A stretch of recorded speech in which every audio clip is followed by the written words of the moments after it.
Welcome to Capital Outsider. I'm your host, Eric Sundwall. This is a show about an outsider's view or perspective on New York's politics.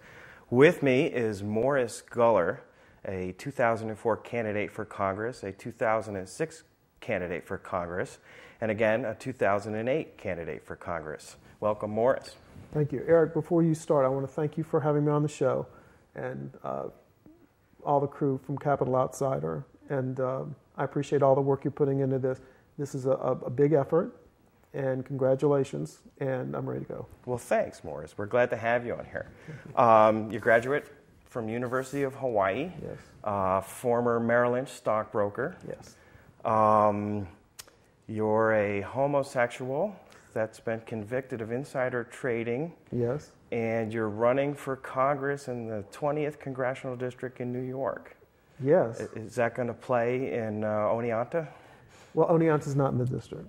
Part of Oneonta is in the district. Well, the district basically extends from the edge of Oneonta up to Lake Placid and up the eastern side of the All right, New York well, let's state. cover a few things. The insider trading incident was 20 years ago, and people do stupid things.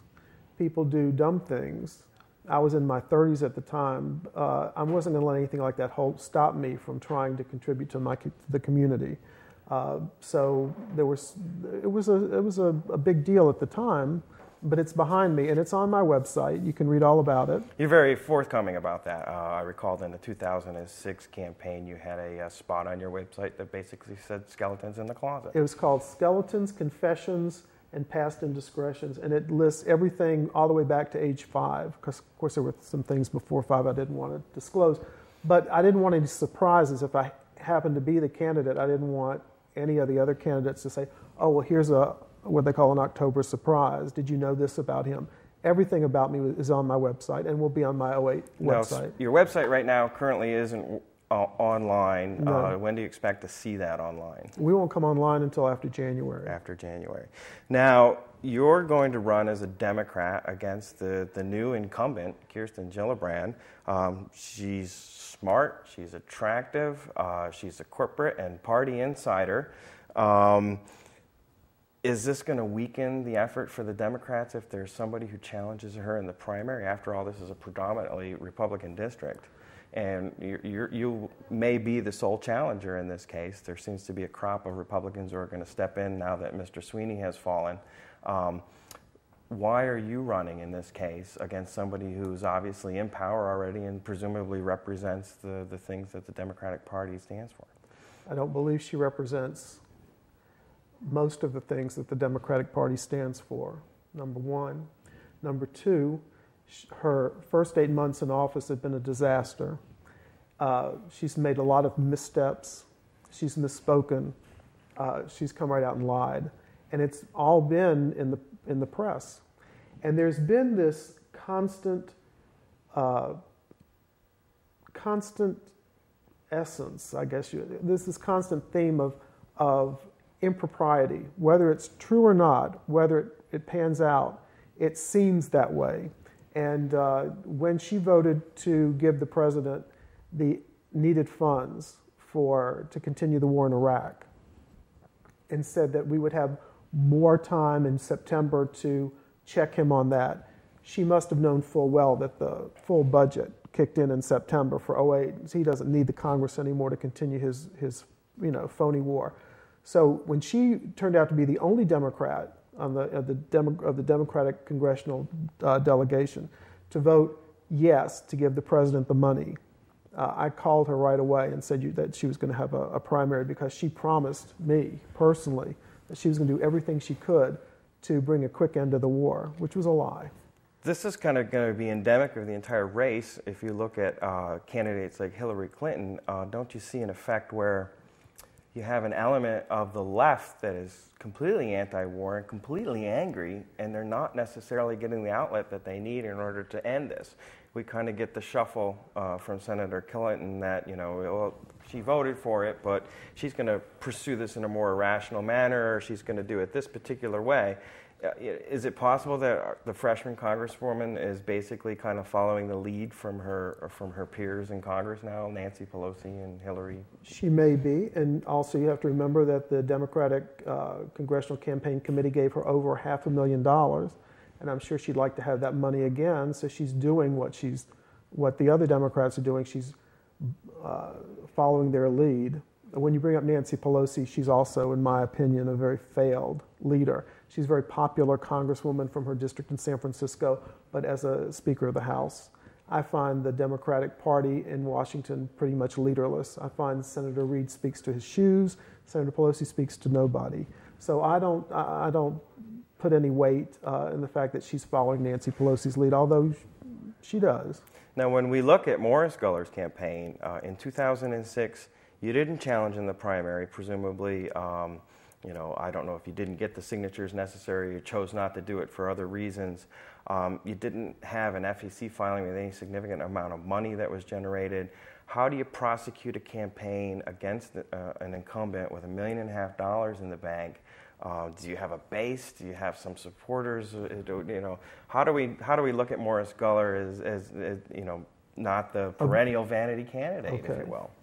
I said if I was a candidate in 2004 that I would finance my own campaign. I don't believe in taking any money from, and I don't take any money and will not take any money from any special interest group, including the Democratic Congressional Campaign Committee, because they're the most special interest group.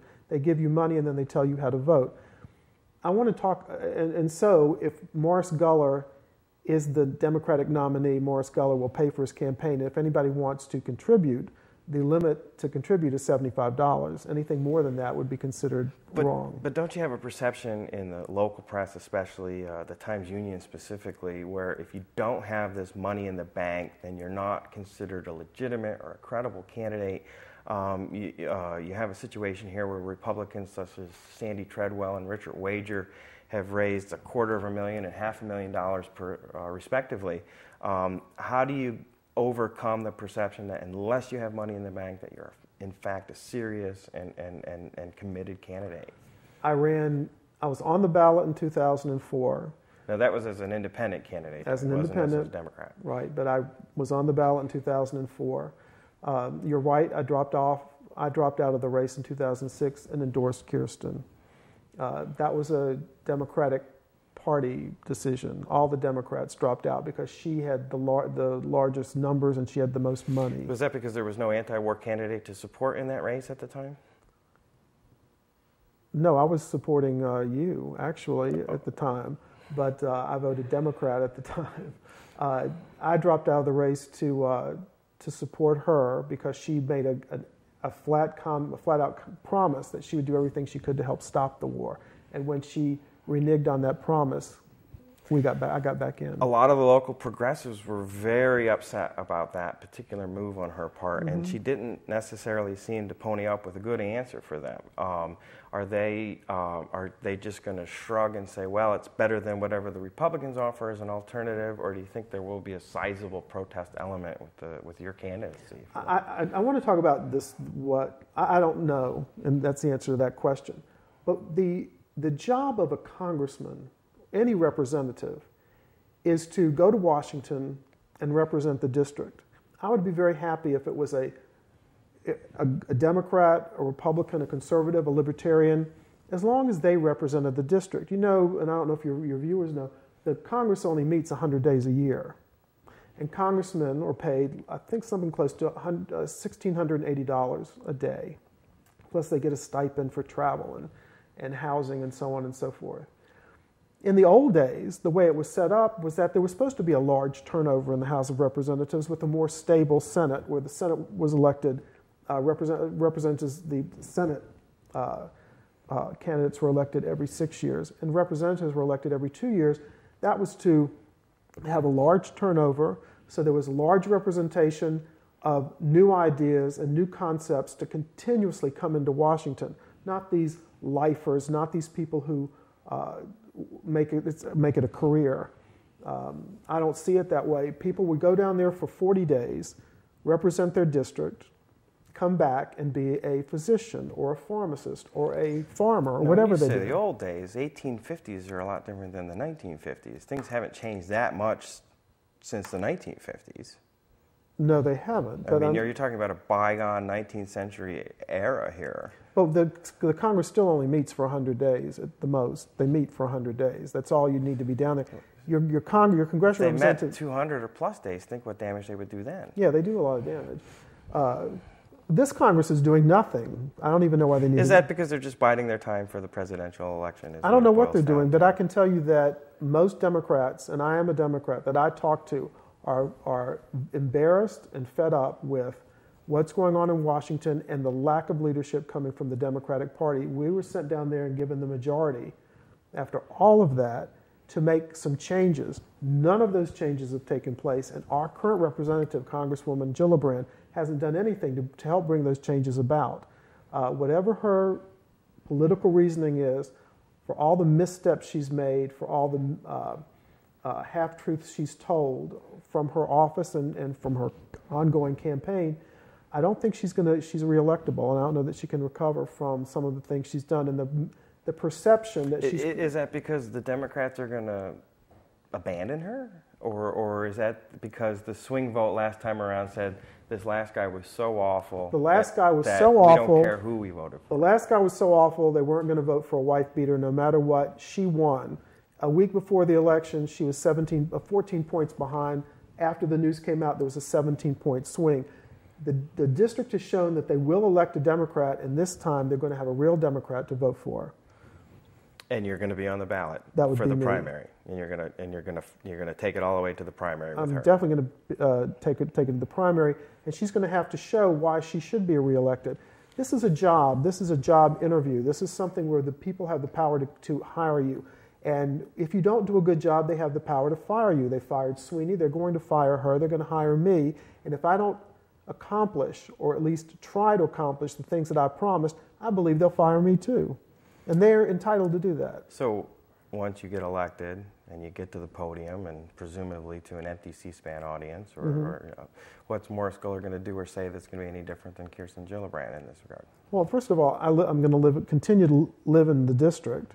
I'm going to continue to represent the people of the district and the attitude and the needs and the wants of the people of the district.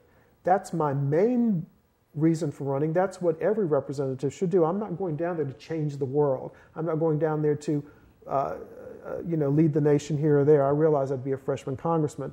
I want Washington to respect the needs and desires of the people who live in this district. And what we need are jobs, an infusion of money, economic growth, and jobs.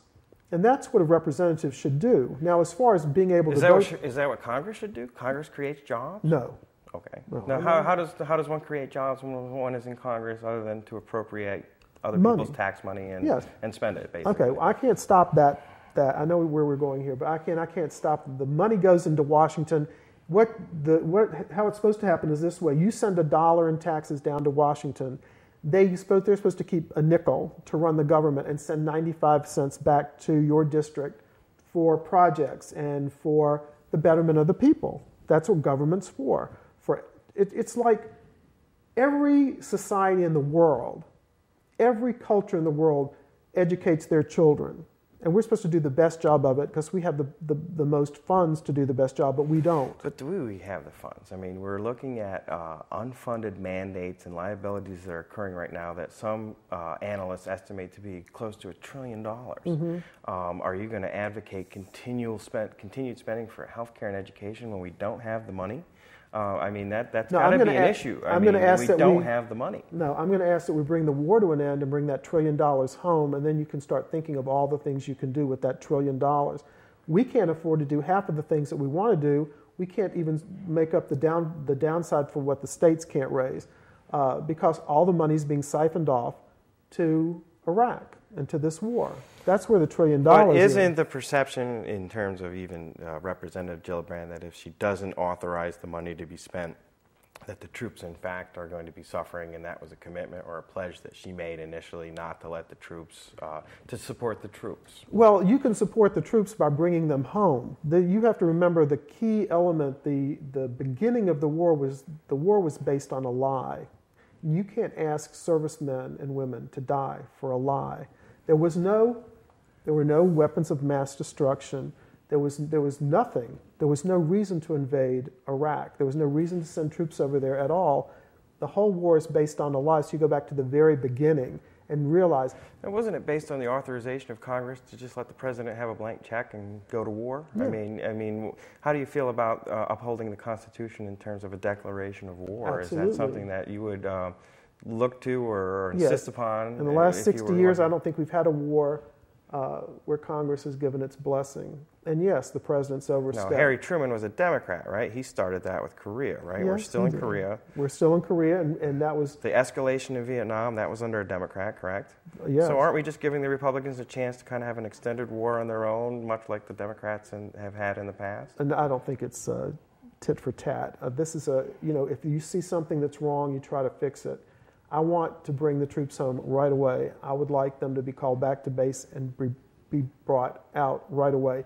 And going on and extending it for 6 more months and 6 more months just means more people are dying for a lie. That's wrong. See, now, presidential candidates like Governor Mike Huckabee of Arkansas says that these types of things have to be continued because we kind of essentially broke it, and that our honor as a country is at stake in this particular case. How do you, All right, I think there's a congressman from Texas who responded differently to Governor Huckabee in that regard. But, Ron Paul. I've heard of him. I've heard of him too. Okay, you're talking about Baghdad. Baghdad has been governing itself for about 3,000 years, and as soon as the Americans leave, the Iraqi people will get rid of they don't want foreigners on their soil, and they definitely don't want foreigners telling them what to do. Isn't it the argument that Al-Qaeda is going to come in and take over at that point? And they don't want Al-Qaeda there either, and they'll get rid of them. Well, as soon as America leaves, you give Iraq back to the Iraqis. You give them everything, help them, I guess, with reparations for the damage we've done, and let Iraq handle Iraq. Aren't the Democrats, like Senator Clinton and possibly Representative Gillibrand, going to say, yes, we're going to do that as soon as we can get the current president out of office? Oh, that's what they said about Korea. That conflict ended, in an armistice, but that conflict it's is still technically going. That's right. Technically going. It still costs us. Is that going to necessarily, but we're dealing with a divide between a communist and a non-communist nation, and regional power shifts with China and Russia at the time, everything like that. We have a situation in Iraq where we have 3 disparate groups that have defined themselves: Sunnis, the Shiites, and the Kurds. Would you support some type of a federal plan or an option to divide? I mean, after all, Iraq is just an outline made by a British colonel, right after World War I. Right? After World War I. Iraq should be a libertarian country. Iraq should have a libertarian type of... no public schooling? No. No public infrastructure? Whatever they had before, whatever they want. Whatever Iraq wants, that's what Iraq should have. There's no reason for us to be... Isn't the argument that we're helping them get along and do those types of things? No, we're not helping them at all. We're sending billions of dollars of aid every year for them. Well, it doesn't seem to be helping them. Every week, right? Every week. About $4 billion a week? Or $2 billion a week. $4 billion a month, whatever. Okay, $5 billion a month. It's not helping. They can have the money. Give us the American our fighting people back. There's no reason for them to be there. And you may be a Kurd, or you may be a Sunni, or you may be a Shiite, but when it comes right down to it, you're an Iraqi, and I believe they'll pull together and get their nation through it. As long as we're there, we're helping them continue a civil war. Couldn't you say that the prevalent attitude in the 20th District is that we have to support this occupation to its logical conclusion, and that the larger percentage of Republicans, if you will, who do support the effort, that you don't really, you have a half of the base of perhaps the Democrats that do. Is there an anti-war argument to be made in the district and for the... I believe it's 60%, and I haven't seen the latest polls, but I believe... Within the 20th district? Yes. Don't want the war. No one believes President Bush anymore. I didn't believe him when it started, and I couldn't wait for people to catch on. I was against the war. In the 2004 election, there were two people running for Congress who were standing up screaming about the war. One was Dennis Kucinich, who was an incumbent from Ohio, and the other one was me. And we got more mail about how could you not, and now everyone's coming around to the way we were thinking then. That war, again, based on a lie, we're not supposed to be there. I want us out immediately. But the even deeper analysis, the Time magazine pundits, what they're saying is it's more complicated than that. It's going to take a long time to extract ourselves from there, that we can't just pull out, that doing so is going to create this awful vacuum, that there's so many consequences of what's going to happen if we do an immediate pull out, that that attitude may seem naive or... No, Eric, you might be too young to remember, but they called this, and when it was Vietnam, it was called the domino effect. If we pulled out of Vietnam, every Southeast Asian country was going to tumble in a domino effect and become communist. And we didn't leave Vietnam in a nice way. We were pushed out, really. You saw what happened. That's going to be the reality, right? Is that we're just going to kind of stumble out of Iraq at this point? No, I think they're going to push us out. I don't think the Iraqis want us there either. The Iraqis want Iraq back. We've done, when they say mission accomplished, we came there. But President Clinton's going to say we need to stay in there in order to keep the stability going, correct? And what is Congressman Guller going to do in response to President Clinton at that point? Congressman Guller is going to go down to the well and yell and scream during his 2 minutes and say that whoever tries to keep us in Iraq is a traitor. And she knows, as well as everybody else, that war is based on a lie, and she knows the American people want to get out. And no matter what she says during the campaign in order to get elected, which unfortunately a lot of people in my line of work do, they tell people what they want to hear. She's trying to appease the middle America. She wants those votes. I think she'll get us out of there. I would like her to do a Ronald Reagan when the hostages were in Iran.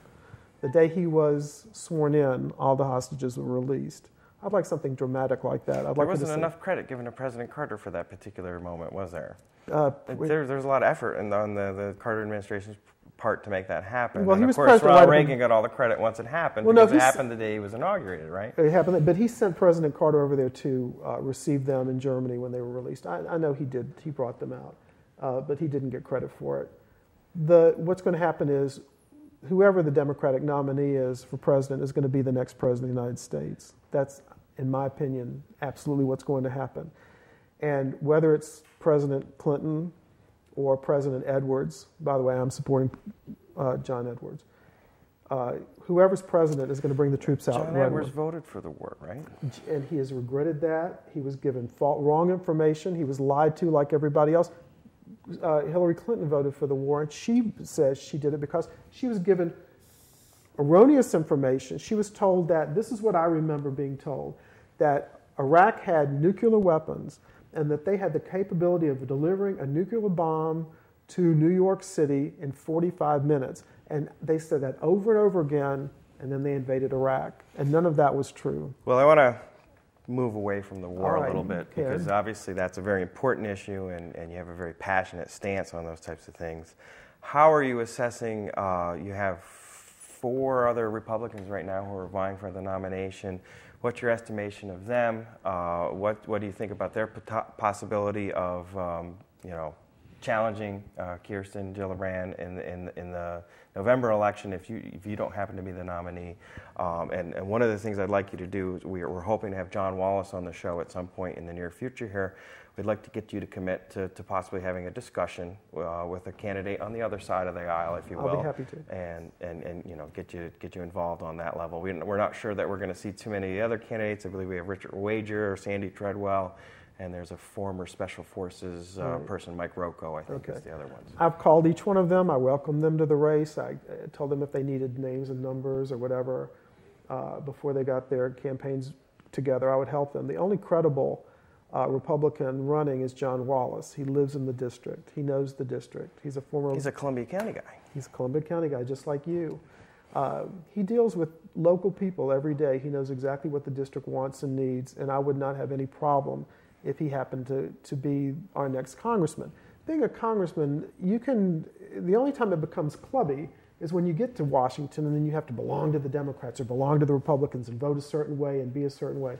You need an independent person who can either finance their own campaign or do it with small contributions, who will independently represent the district for the good of the district. Now, John Wallace has done that. He's made a commitment to only accept $75 contributions, well, as you have. We made a pact together. You guys have agreed both yes. to do that. Mm-hmm. So it wouldn't be uncommon, or it wouldn't be unseemly to see both you guys on the show possibly talking about various issues. I'm guessing you probably have disagreements about health care and we have disagreements about and just abortion about and things along those traditional lines. Well, but do you have a sense that there's any anti or opposition to the war from any of the Republican candidates as we speak? Yes, John Wallace has said that war shouldn't be taking place because it wasn't declared by Congress. But he says now that we're there, we need to stay, just like we needed to stay in Vietnam. That's not the way it's going to happen. That's not the way it is. We don't need to be there. We need to get out. Just remember when you watch the Sunday shows and you see the names of these 18 and 19-year-olds, because I was 18 and I was 19 and now I've gotten to be 57. They're never going to get to be beyond 19. If we were there for a cause, if we were there for a reason, I would try to go myself. Okay? We're not there for any reason. We're not there for any cause. And there's no reason for those kids not to have a life. And there's no reason for them to die for a lie. If there's one thing or one opportunity that you could take in the end of the show here, how would you communicate to the voters of the 20th District? What would you tell them? Here's your chance to make your pitch a little bit before things get real hairy after the holiday, so to speak. All right. I would tell the people in the district that I've lived here now for 10 years. The only person who's lived here longer in the district is Mr. Wallace. I've been to Otsego County and Delaware County and all the counties and talked to as many people as I can, and I believe I know what a representative needs to bring to Washington to make the people in the 20th feel good about their representation. And that's really all that it is. I would never stay longer than I was needed. And if I wasn't doing a good job, I would expect you to fire me after you hire me in 2008. And I would expect not to stay longer than 3 terms, because I believe that's really all a representative needs to have. And I believe you'll see this all unfold over the next over the next 18 months as we get closer and closer to the election. And I distribute my position papers on other issues other than the war. And again, last thing I'd like to say is thank you for having me on the show. Thank you to that great crew out there that put everything together. And thank you for having the show, because that shows more concern for the district than our current Congresswoman is giving, and I really do appreciate it. Well, I certainly hope that's not a pitch for me to get back into it again, Morris. I wouldn't mind if you got back into it. It's nice to have you on the show. I'm happy to have you on the show as one of our newer guests, and we look forward to seeing you again. Maybe after Mr. Wallace gets here, we'll have you guys get together and do something a little bit after the holidays. Okay. This is Eric Sundwall for Capital Outsider. Thank you for joining us, and we hope to see you again. Thank you, Eric. So we're supposed to talk.